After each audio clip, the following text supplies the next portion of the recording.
Good afternoon. It is, Monday, and we are home doing school today because it's President's Day. It's also sleeting and snowing here, like bad. This is very unusual weather for us here in the South in February. We don't have snow very often anyway, but lately, I can't say that. Anyway, we're stuck inside, so I've been researching. And I'm ready to do something on Melanie Pawlowski. First documents they're old.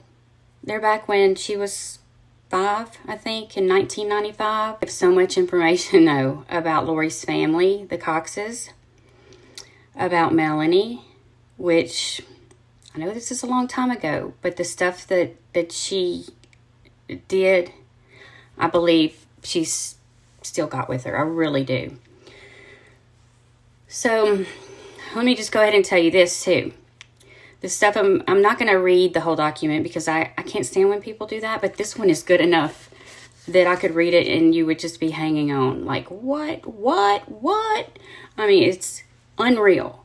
And let me just tell you from experience, again, you cannot file a document like this in the court of law with a judge's signature, with an attorney's signature, with yours, file it by the clerk of court without the evidence being attached. You can't just say all this stuff without attaching the evidence. This would have to have medical records attached to it, and I'm sure it did. And I don't even believe that they weren't for 1 minute, because the detail in this document, and this man went way, way above and beyond what any man I know would do. My brother would do it for his wife, and that's probably the only man I know that would do that. And let me just tell you also, I may be saying some bad things about her mother in here. I can say this also with experience because I have a sperm donor.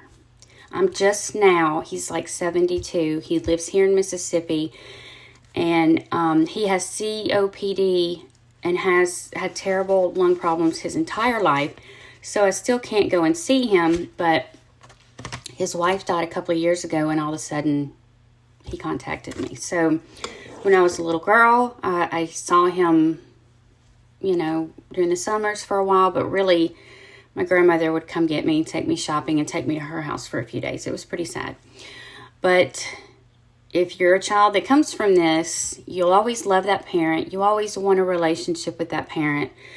But I know that the only thing my mother ever said bad about him, which let me just congratulate her. She said he didn't have a spine. So I saw for myself, and I can say now I'm so thankful that my mother and him divorced when I was 3. Thankful. Because I do believe that the problems they were having would have only continued. And I don't even know how I would have turned out, because I was angry with men for a very long time, though. And that was, probably because of that. But we're over that. So married him, got my karma, done with that. Love my second husband. He just doesn't want to hear about all this stuff. So I'm going to just read the important parts, which is almost the entire document. But wow. So this is August 1995. Steve W. Cope versus Stacey Lynn Cope. Now, Stacey Lynn is Lori's sister. And Melanie looks just like her mother. Her mother was probably the prettiest one in the whole damn family. No joke. And I hate hearing about this pitiful mother. I do. But she could have gotten help, because every help plus some was being offered to this woman by this man, by doctors, by friends.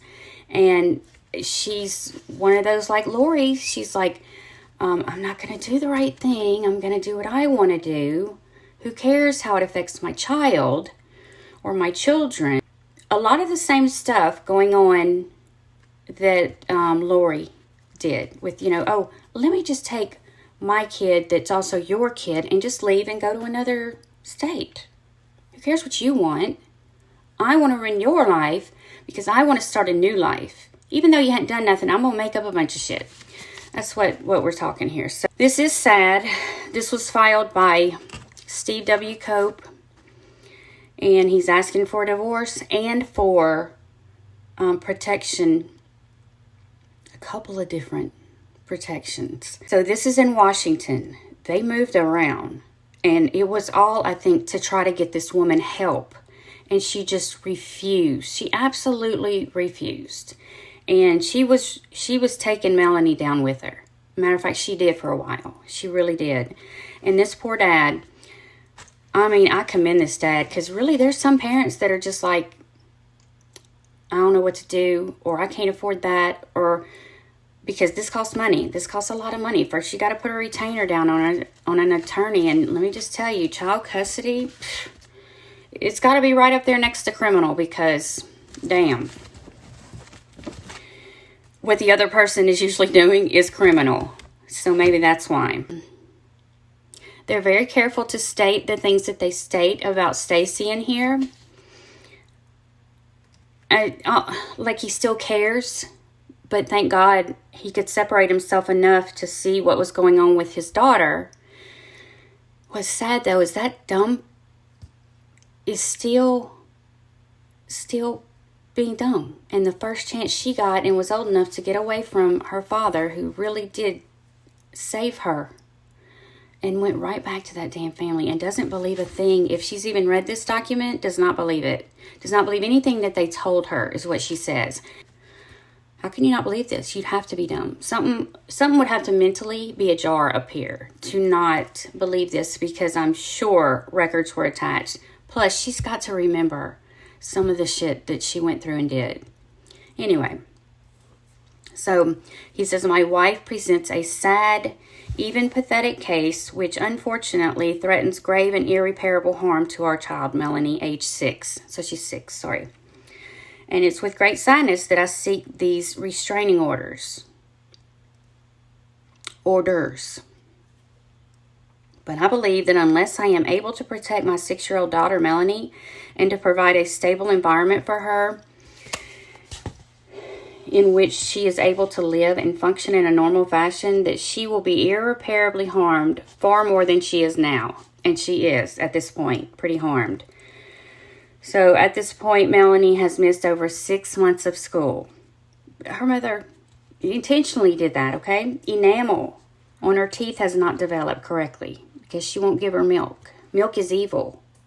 Milk is evil. He's sad to have to do that.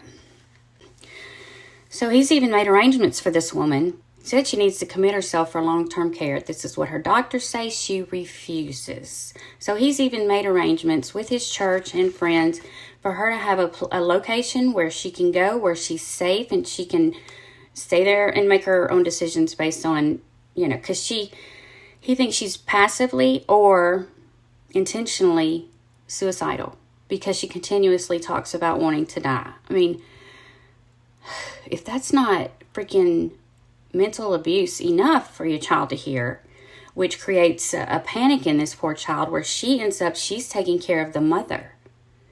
And that is the way the mother wanted it. It's like, Lori, you notice how there came a time where in the police department, I noticed Tylee was actually having to almost play the mother of calming her mother. It's just like Lori never matured past 13. I'll give her 16 at the most.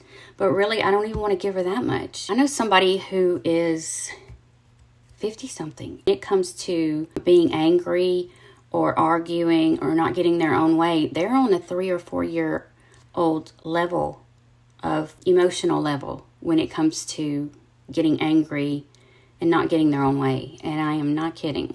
And I have read a whole lot about emotional age. And I'm sure I may not be up to age. I don't know. Or try to be. I think I practice self-control pretty good, especially with anger.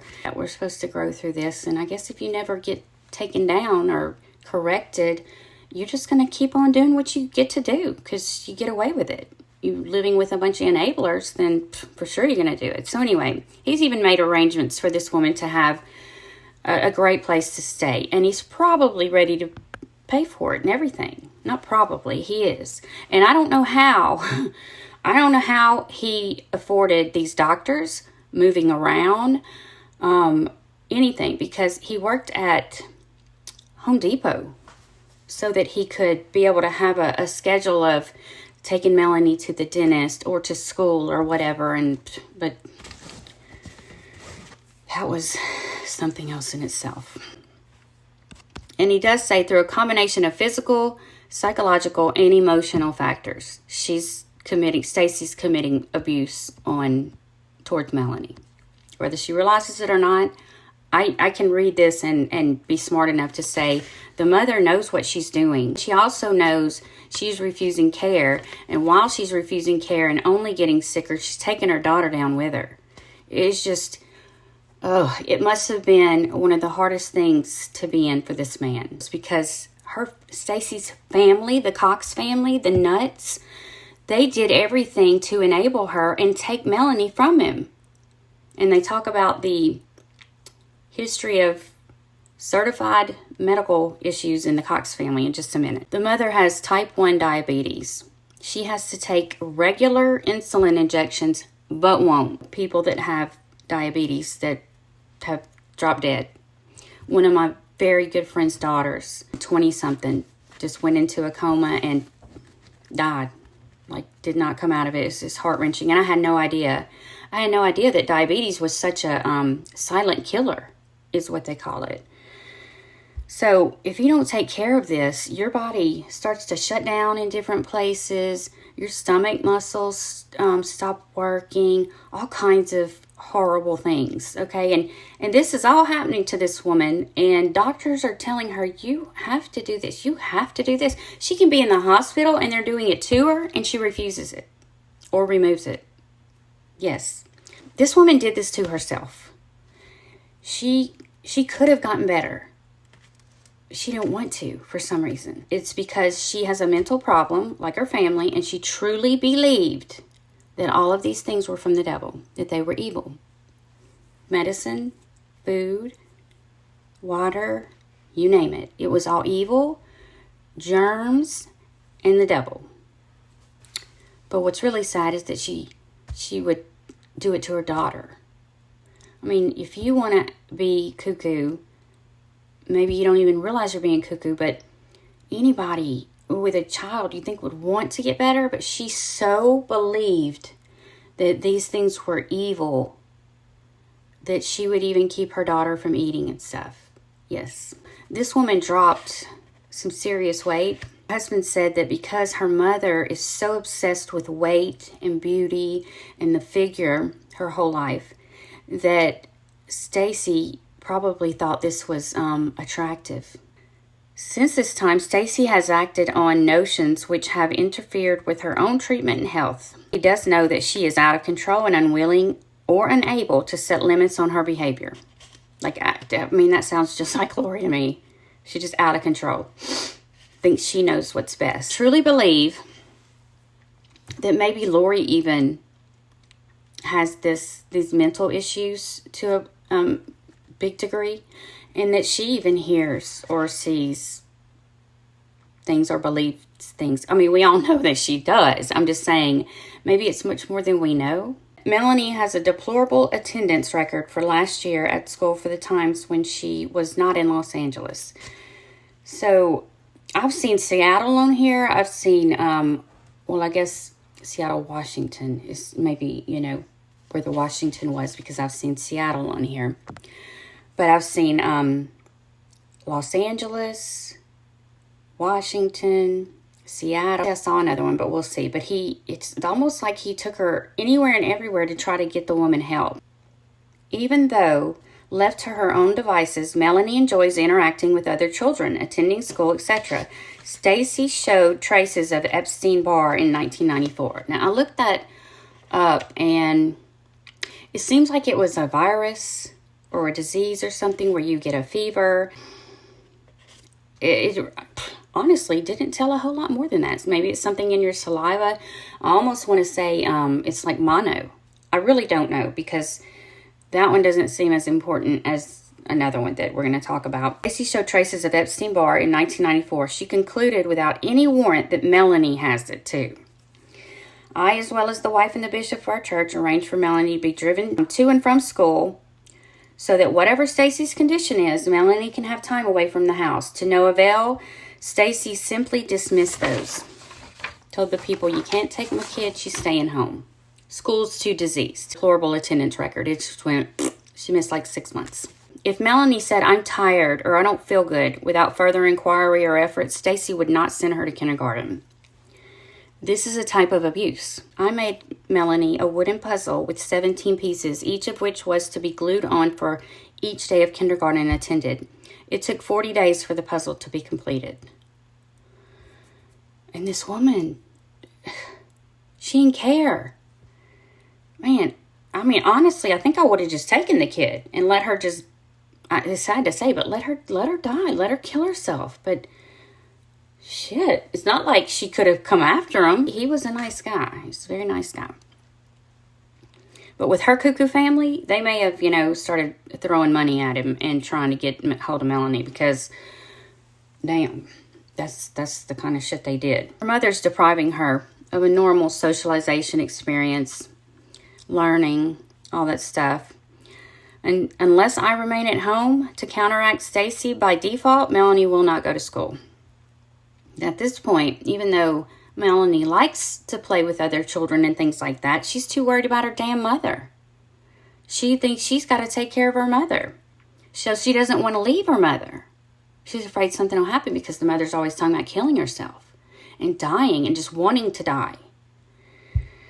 So now Stacey detects her own problems in Melanie and has begun to impose her own peculiar notion of medical care upon Melanie, to Melanie's detriment. Stacey has a sugar problem. She concludes that Melanie cannot eat sugar and will hide sugar in order to eat any of a whole host of forbidden foods which are generally accepted as good for children.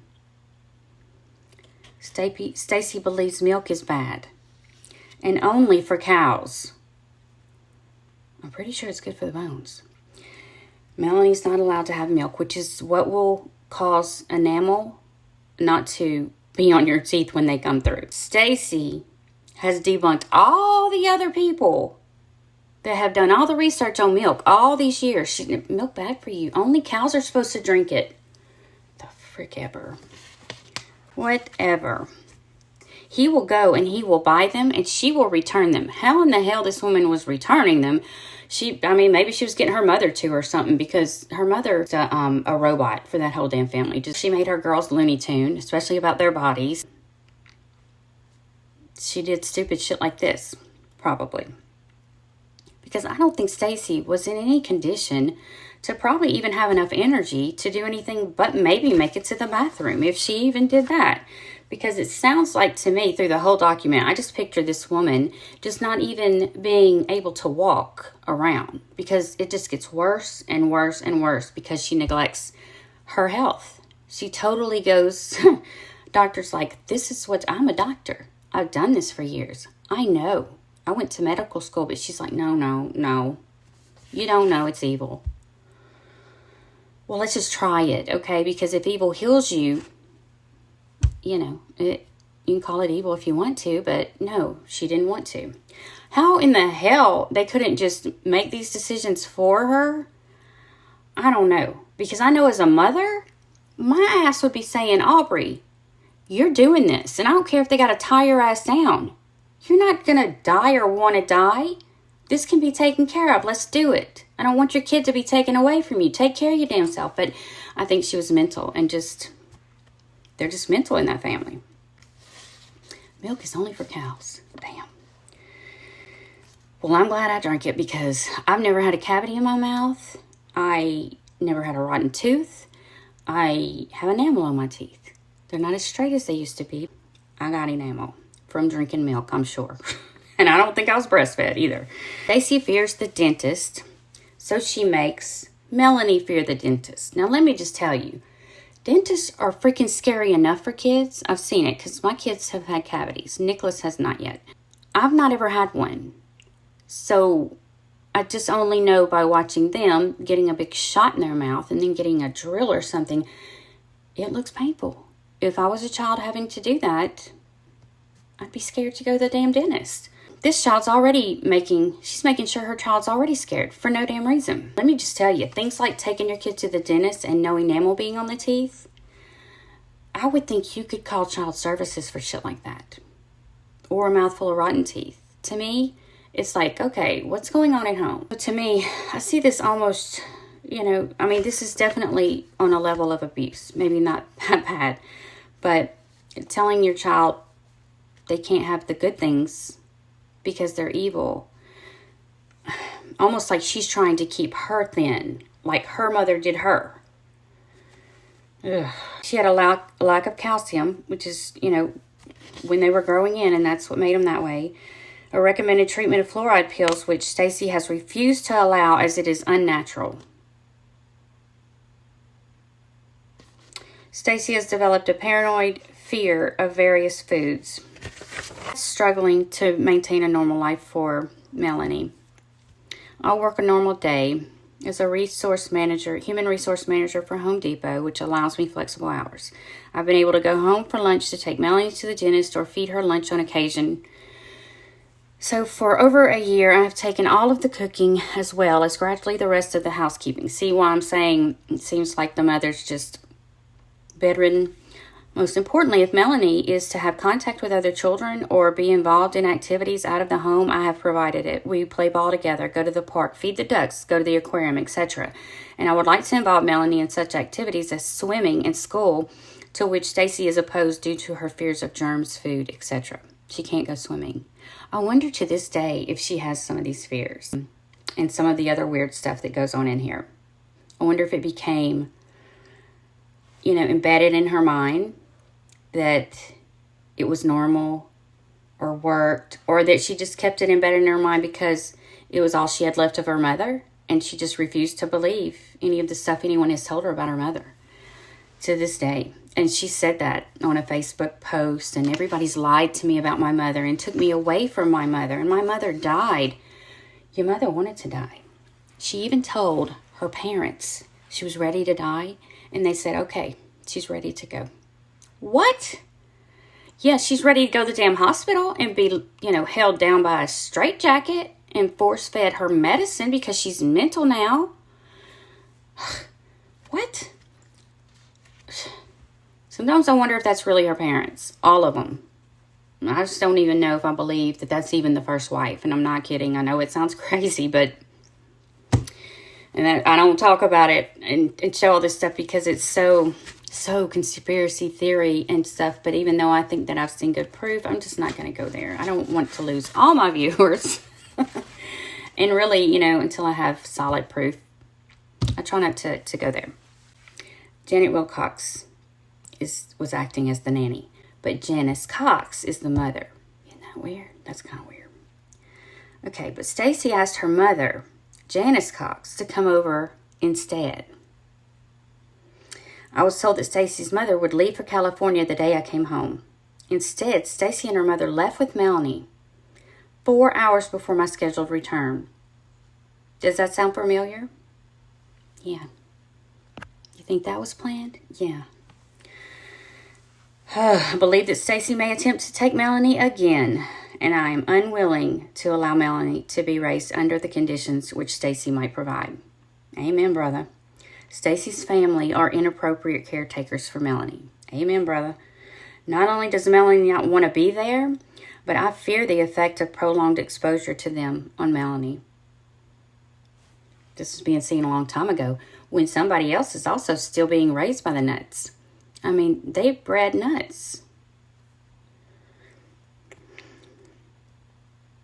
When I finally brought Melanie and Stacey, this is a good man. He could have left her ass there. He could have just left her ass there. When I brought her back from California, Melanie had begun displaying rather odd behaviors. Wait till you hear this shit.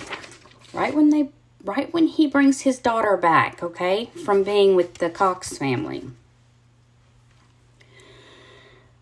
Oh, she took a pair of scissors and hacked her hair off in a straight line. probably like I did a few months ago, remember? But I didn't mean to cut it that short. Which she now always covers with a baseball hat. She insists she's a boy. And upon meeting new people, will insist, call me AJ, Alex, or Bobby.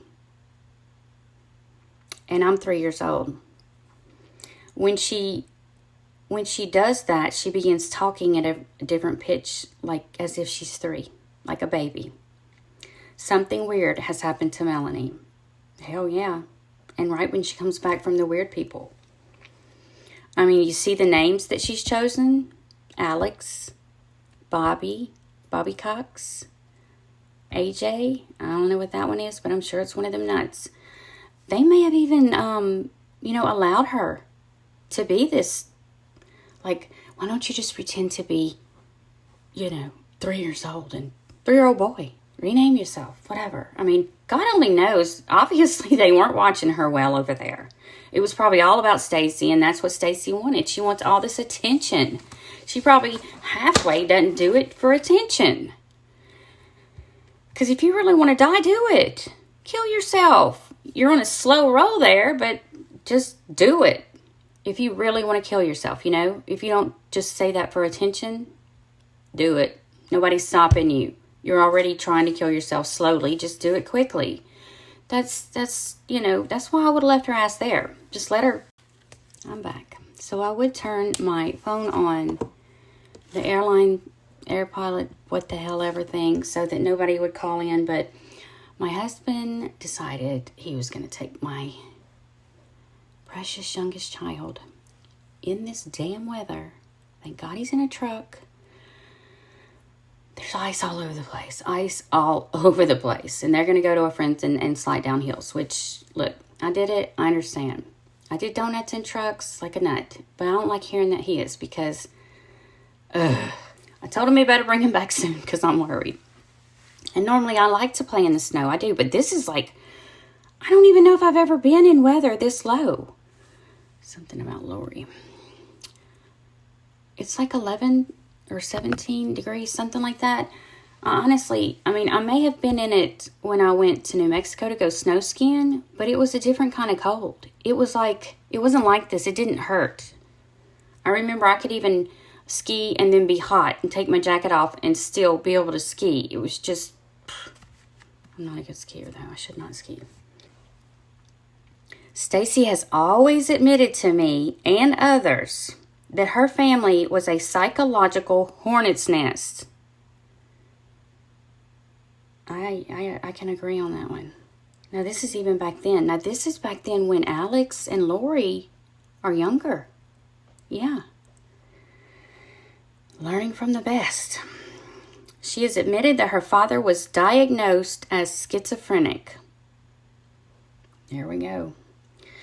And that her mother, Janice Cox, is obsessed with issues of weight, physical appearance, and feminine bodies. I believe that shit.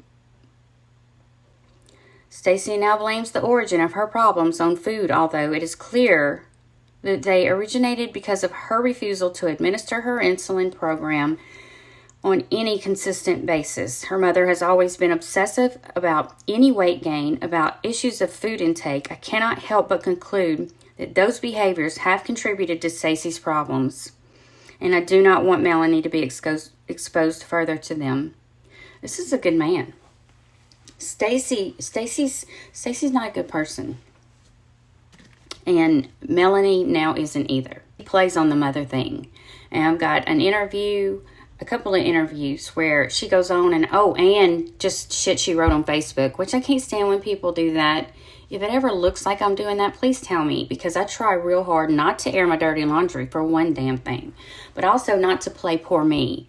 I always try very hard not to be a victim of anything, because we really, in the United States, if you're a victim, you should know it, but some people just play the victim on everything, just don't.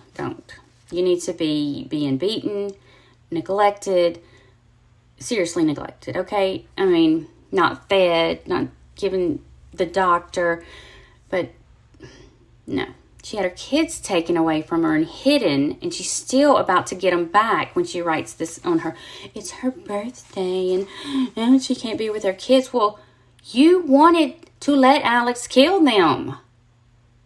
You should have never gotten your kids back. Brandon Boudreaux is just gold to even allow her to have them. But I think he knows it's not going to be long. She ain't going to have them. I'm telling you, straight up. I wouldn't even doubt it if she plays the I'm going to kill myself bullshit story. She's such a victim of her own shit. Just like Lori. Just like Stacey. Just like Alex. They act like somebody's done something to them. Oh, let me try to kill him because he may have done something. They just all took each other's word for shit. And sometimes I wonder if they just did it because they like to be controlling, evil, psychotic, schizophrenic, whatever, the crazy nest is over there at their house. Like, these are learned behaviors. They all have it. Even Summer Shitlet. Stacey's current condition is her own choice, despite the constant urging of others, lay, medical, and clergy, that she participate in other courses of treatment. Stacey's condition is not just inevitable, but the results of her own opinions and choices from which she cannot be swayed. In 1990, Stacey was diagnosed as type 1 diabetes, insulin dependent. She must take insulin by shot since her pancreas secretes no insulin and her sugar levels are therefore very hard to manage. Stacey is required to inject insulin to monitor her blood sugar closely and to adhere is... Wait, what was that number, Tim?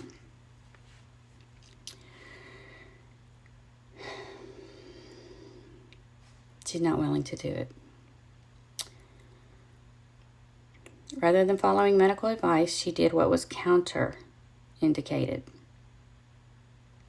Wow. By the time we moved to Federal Way, I don't know where that is. That's another place. In November 1992, the problems with management were apparent, although I am not certain that Stacey did not just welcome the weight loss as slendering, and he put slendering. I mean, you can tell if somebody is upset about losing too much weight, and she obviously wasn't. She probably thought, oh, my mommy's going to be proud of me. She has eschewed the attempts of physicians to help, which have included telling her that she needs antidepressants. That she now needs either intravenous... see how worse she's getting? Wait till you hear about the stomach. She now needs either intravenous provisions or nutrients, an A-line, or direct provision of nutrient to her intestines, a shunt, or J-tube. Do you know what a J-tube is? She insists that eating raw garlic... Now, this is one of the things I was thinking. I wonder if this is one of the things maybe Melanie still does or believes. I mean, where the hell did she even come up with this shit? She insists that eating raw garlic before bed, which she also makes Melanie do, is sufficient to ward off disease. If you're a freaking vampire or afraid of them. I used to be terrified of vampires. I'm not kidding. That's embarrassing. And we didn't have air conditioner growing up in my old home.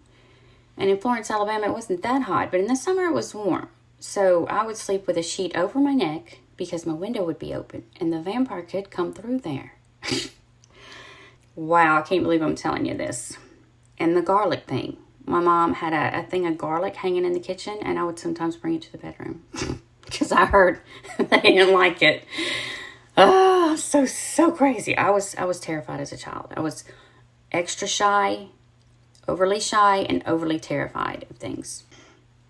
She has become paranoid about possible contamination from contacts with strangers and their germs affecting Melanie. Wow. Melanie's toys must be rubbed down with alcohol periodically, and especially if any other children touch them. Although I love swimming, I participated on my school swim team and want Melanie to enjoy swimming. Now, this is Steve. Stacey will not allow her to swim in pools. The germs are there. Our toilet seat must be wiped with alcohol regularly. Rub down with cotton balls and alcohol. Melanie can't even use public facilities because germs are there. Stacey's problems are psychological as well as physical. I'm not a damn doctor, and I can go ahead and tell you that's right. And physical in cause, but she denies both. She could be bipolar too. Schizophrenic seems to be on the list too. She's admitted to me, as well as others, that all the various doctors who have dealt with her endocrine problems have told her she needs psychiatric help as well. 1994, Dr. Behringer, endocrinologist located in Loma Linda, California. These people are moving around for her. And I know her family was in California at this time. A strange place in California where a lot of devil worshiping goes on. San Bernardino. And where there were several Janice Coxes that weird shit. And then there was a Janice Cox that was remarried 3 or 4 times, Janice Cox, and it might have been Barry's sister. I'm not positive, but it's just some weird shit, I'm telling you. So another doctor, internal medicine and endocrinologist, located in Federal Way, Washington. Another one in Seattle, as well as another one advises she disregarded in removing the IV without putting in a shunt. She has been prescribed antidepressants on several occasions, but she will not use them, nor will she address the problem. After she was hospitalized 3 times for about 2.5 weeks in December, she had to take nutrients either intravenously or directly administered through a J-tube into her intestines. All of these had huge risks because of the risk of infections traveling through the tube to her heart, all kinds of stuff.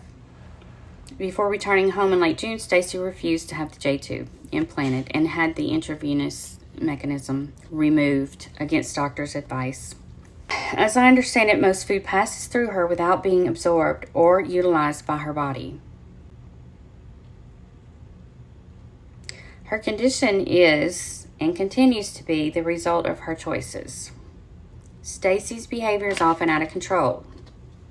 See, this sounds like, besides schizophrenic, she's bipolar, she's been raised in a nut house. So by 1994, she weighed 74 pounds. Wow. Then her behavior became more erratic. Well, she's going full-fledged crazy. Oh, Lord. She had a few friends, except Janet Wilcox, although some acquaintance through church. In a delusional over medical issues, she came unglued. She began spitting, blowing snot onto me and threatening to hit me with a mug. I called the police. It was May 94 when Dr. Behringer told her she needs antidepressants. She needs a straitjacket. Wow. Stacey, at about that time, we went with my brother and his fiancée, Paula, to a restaurant where usually people are going to eat, right? Stacey left the table crying and locked herself in the restroom for almost an hour. This girl loved attention. I don't care what happened at the damn restaurant. I would not want to bring attention to my damn self by locking myself in the bathroom of a public place. You want to bring attention to yourself if you lock yourself in a bathroom anyway. You hear? Everybody's going to be trying to get in there or get you out. It's all about you. It's just all about you. Not where you are, or that your daughter's watching, or that you need help and you're being offered it and you won't take it. She loved playing the victim because she obviously was strong enough to kill herself if she'll go to a damn restaurant. So just stay home. Take care of it. We'll be home later. You want to die.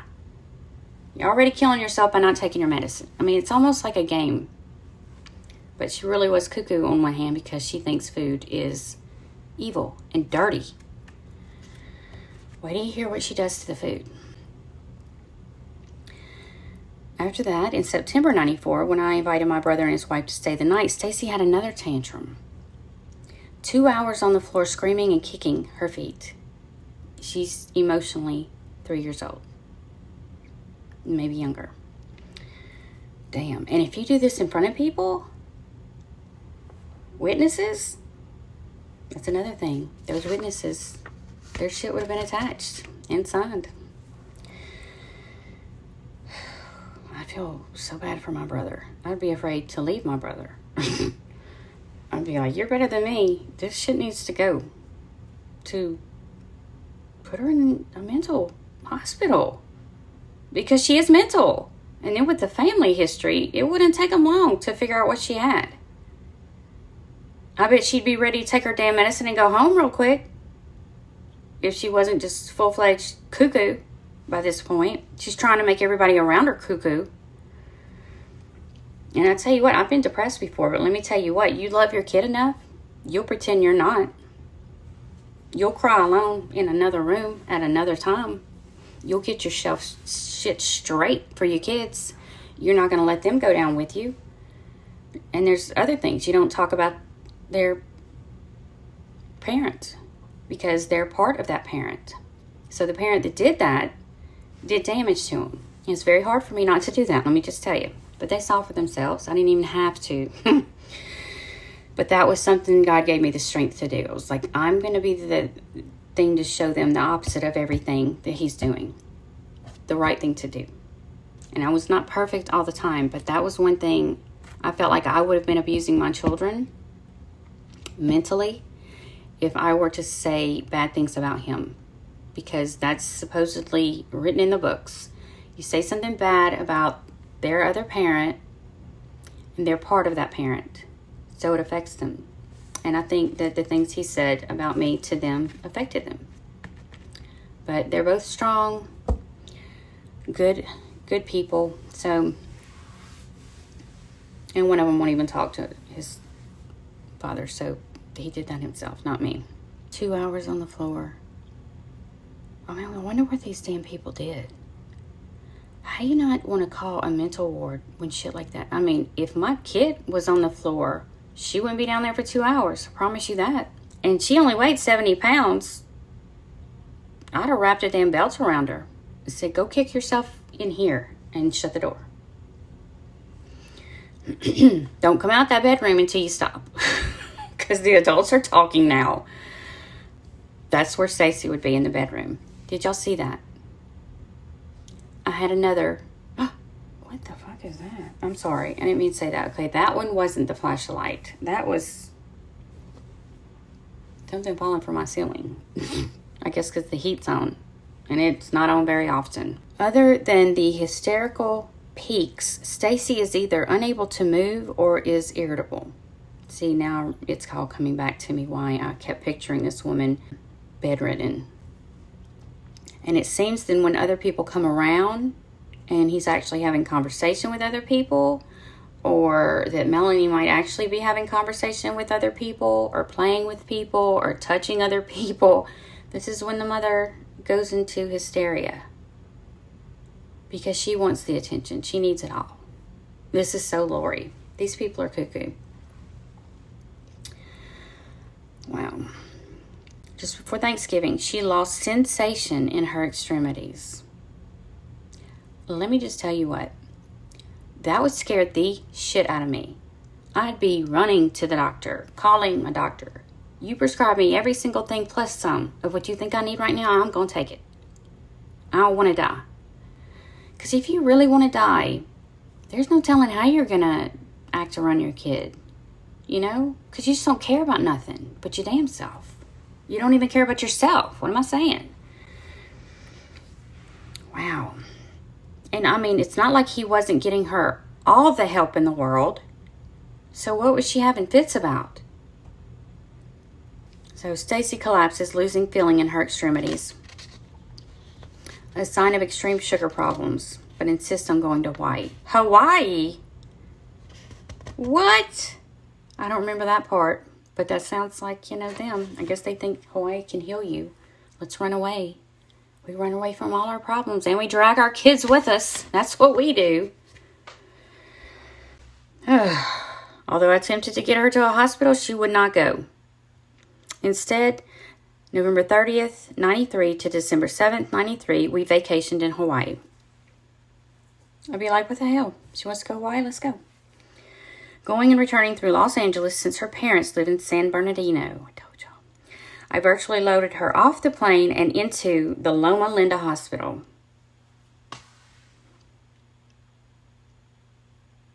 She spent 2.5 weeks through 3 admissions and releases over the next month. And we had to have Christmas in San Bernardino, in Looney Land. I remained in San Bernardino. This dude is a saint. With Stacey in and out of the hospital. But finally I had to return home to my job to pay for this shit.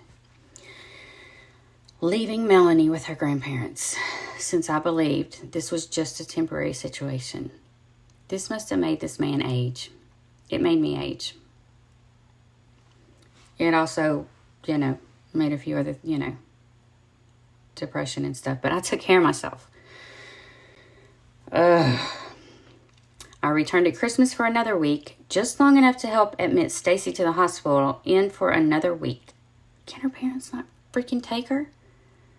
Her daughter says, I don't want to go, Mom. She's like, okay.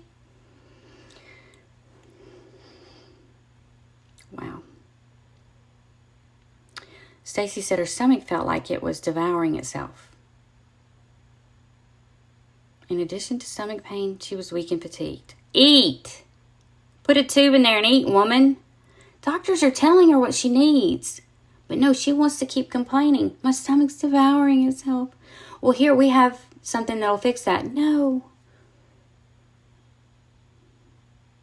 Stacey suffered another collapse and was admitted several times to Loma Linda Hospital between January and early March when she returned home with Melanie. She's not fit to be with a child.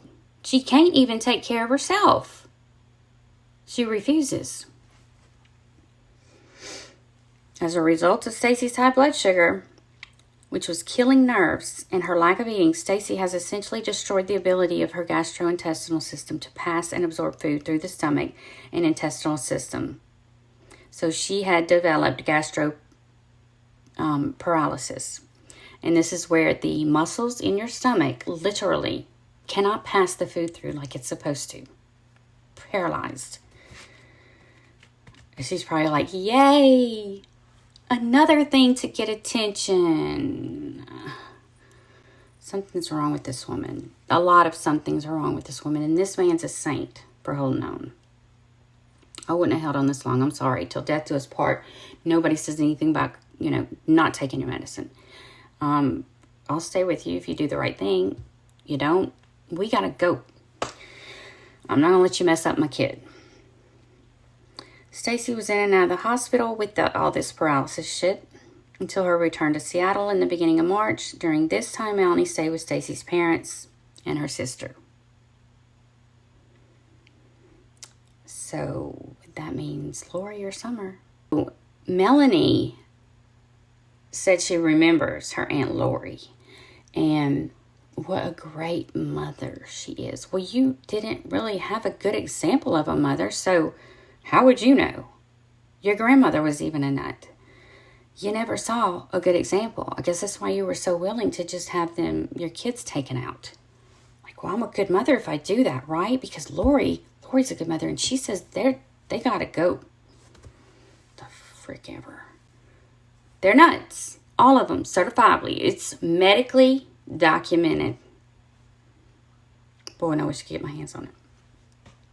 Stacey's refuted both medical and accepted methods of providing her nutrients to the detriment of her physical, mental, and emotional well-being. As well as the impact of that of Melanie. I mean, I'm sure he was telling her, Stacey, this is not good for Melanie. And Stacey's like, no, I'm doing the right thing for Melanie. Washing her hands 40 times a day is good for a kid, right? If you want to petrify them and make them turn themselves into a 3-year-old boy.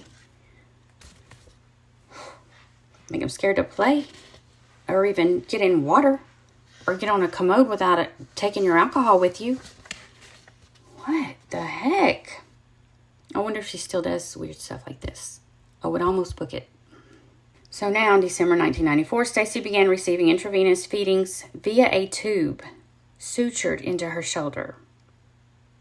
At that time, she discussed with me the alternatives offered by her doctors, either the intravenous or the J-tube, which allows nutrients to directly pass. Stacey refuses to use the J-tube, even though she told me that the doctors considered the intravenous feedings more risky. Well, of course. When Melanie went to kindergarten, Stacey told her that the school and public bathrooms were dirty in a Federal Way elementary school, and that she should not use them at all. As a consequence, Melanie became convinced that she should not go to school, plead ill, and was allowed not to go. Stacey will not allow her to play with toys handled by other children unless they are dipped in or cleaned off with alcohol. I've enrolled Melanie in the 1st grade next year, and I want her to have that experience, free from exaggerated fears about dirt and germs and other children. Stacey either cannot nor will not control her obsessions with these matters. Stacey is suicidal.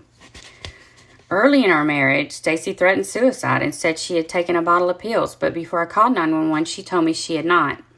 She said this to get my attention. See? I think she's doing it all for attention. You can't give this nut enough attention. And whenever Melanie is getting any of the attention, she has to bring Melanie down with her. That's what's going on here. Because she just cannot mentally do the right thing for anybody, not even herself. Wow. So by October 94, Stacey began talking again about suicide. While I did everything to tell her life was worth living, nonetheless, she continued to ruminate of the idea. In May, she became more insistent of suicide as a remedy to her problems. Dr. Spratt, then treating her, offered incidents worried me. Stacey had asked a nurse how much insulin she would have to take to go into an insulin coma or die. She said, "Steve, I've done everything I can." No. "I've talked to Barry and Janice, her parents, and we agree it's my time to go." She then solicited my input on it. On May 22nd, she called and said words to the effect of, "I have no hope. I have no faith. If I have to get another A-line, I'll tell them I just can't do it. I can't hang on anymore. If I don't make it, you'll know what happened." Oh my God. Back into the hospital again. She said, "I feel like taking a whole bottle of insulin. But with my luck, I wouldn't die." No, because you wouldn't really take it. If you really wanted to die, you would not forewarn someone that that's what you were thinking about doing. Because if you need attention, damn, how can you get more attention? She's got every damn kind of doctor. But if she gets better, then no attention, right? Damn. May 31st, she phoned me to say words to the effects of, "I really want to die. I would like to be her, Melanie's mommy, but I can't do it when I feel like this. I'd rather just let go and die." I'd say then let go. This is the year to do it. However, it was and is my feeling that Stacey has now decided she will die. When she takes in most foods, she does not digest them. Gross. At this juncture, my only course is to protect Melanie from inappropriate involvement with her mother's choice of action or inaction relating to her diseases. I have sought help from friends, and the only thing I can do to insulate Melanie from inappropriate involvement in these matters, I believe Melanie needs contact with her mother, but that the contact can only be in the presence of a responsible supervisor. I want Melanie to be free to be a child and to be taken care of rather than the caretaker of her mother. These people are nuts. They have raised their children to be nuts. In June, I demanded that Stacey and Melanie return home, and they did, but Stacey became more demanding and more obsessed. Melanie's behaviors became more extreme. Stacey now was alone in the house with Melanie all day, and she would not allow me to hire a nanny. This is sad. Melanie, who had been raised as a Christian, began using words like shit and other obscenities, as well as wanting to dress only like a boy. Stacey decided she would homeschool Melanie. The first grade, which would result in Melanie's complete isolation since other children are the source of germs and food. Whatever was done in the house, either Melanie or I did, and I was not allowed to bring food except as it was peeled, alcoholed, cooked, and otherwise sterilized. And then only if it did not contain any sugar. I would not do all that. I'd say I did it. I wouldn't do it. That's ridiculous. That's insane. That's insane. I mean, she's still refusing to do the thing that she needs. Melanie and I leave. On July 28th, Friday, I told Stacey I was going to finish. Oh, this is where Melanie says, my dad took me from my mother. He said we were going to the grocery store to get some milk or something, and he never took me back. I'd have taken your dumb ass away from her a long time before this, honey. Especially when you started cutting your damn hair and calling yourself a boy. So I told Stacey I was going fishing at Redondo Beach early Saturday morning, about 15 minutes from the house for about 3 hours. Stacey had another tantrum. Yelling, screaming, and carrying on. All of this in front of Melanie. I realized that I could not help her change and that the behaviors which she cannot or will not control are affecting my child. I asked Melanie if she wanted to go with me for a ride. When she said yes, I packed up her clothes and belongings. When we left the house, I told her Mommy and Daddy were fighting and it was better to leave them than to argue. She did not object. We have spent the past week with my brother and his wife, where Melanie has been enjoying normal play with normal children and normal food.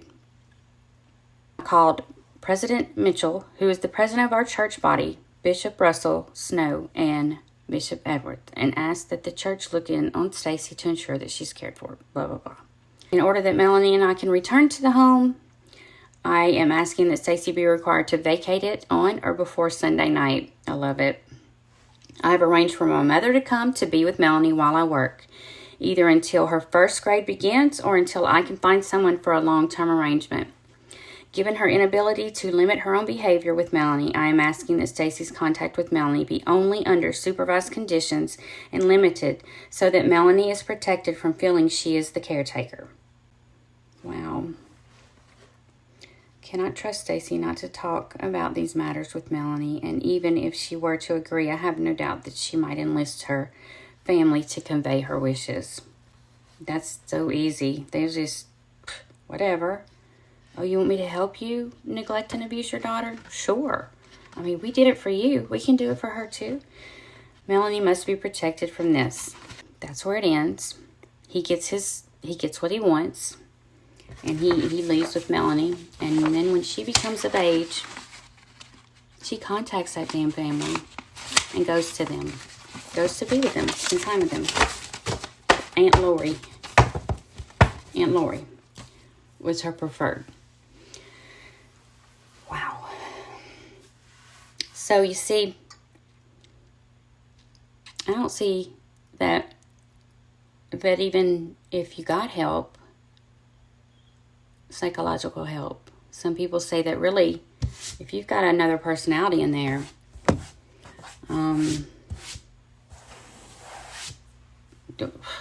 who's to say it's going to go away? I mean, things can trigger it. It's in you. It's a part of you. You don't just have a multiple personality for one season. I believe that the Cox family is mental on many different levels. I think that they neglected their children to a certain degree, enabled a shitload of stuff, and are just liars. Just like when damn Janice freaking, I never been so mad in my life when they found those kids, and the first thing that popped into my head was, Janice just said she was talking to JJ. I would love to ask her how she was talking to him a foot underground. Do tell. You wicked witch, with your face falling all the way to the ground. And mine might one day, but damn. She's evil looking. She ain't right. That family's not right. You know, if Woods could even get together some past medical from this family, there's shit we probably don't even know about. I think that really and truly there's much more of the evilness that we just don't even know about in this family. So, I do have some other stuff to go along with this, but I'll probably go ahead and just post this as the first part, maybe 1 and 2, because I went back through Nate Eaton's interview with Melanie and Ian and could not even believe how much I highlighted through it of just craziness. I couldn't listen to it. I just almost rather slip my wrist than have to sit through that damn interview. Because she just freaking rambles and rambles. Just answer the damn question. But see, the more she rambles, the more you can tell she's lying. She's making up shit. She's just making up shit as she goes. This woman, I bet Ian just wants to run from her. God only knows if she's still rubbing down the commode with alcohol and her fruit and taking garlic before bed. I mean, that's not good for anybody to sleep with her. I just think they're crazy, all of them. Tell me what you think. I'll see y'all in a little while. Bye.